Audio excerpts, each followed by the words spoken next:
Правовые, религиозные и внешнеполитические эксперты движения «Талибан» намерены представить новую структуру управления в ближайшие несколько недель, заявил собеседник агентства. По его словам, новая форма правления будет нацелена на защиту прав всего населения. 20 августа представитель талибов заявил, что в Афганистане появится новая конституция, что является необходимостью в условиях чрезвычайной ситуации в стране.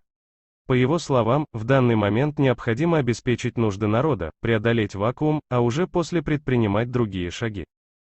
19 августа генеральный секретарь ООН Антонио Гутерриш заявил, что не вступал лично в диалог с руководством Талибана по будущему Афганистана, но готов это сделать. Он отметил, что мировое сообщество должно быть едино и выступать общим фронтом в дискуссиях с талибами. Кроме того, Гутерриш заявил, что надеется на формирование инклюзивного правительства в Афганистане.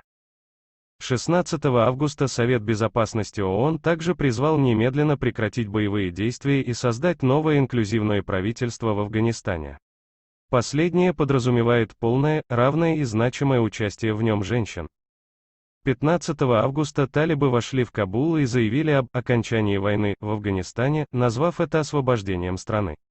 Боевики заявили, что вскоре объявят о создании Исламского Эмирата Афганистана, а также потребовали вывести из страны иностранные войска. Президент Афганистана Ашраф Гани в тот же день ушел в отставку и покинул страну. Ситуация в Афганистане обострилась на фоне вывода США своих военных, которые находились в стране на протяжении 20 лет.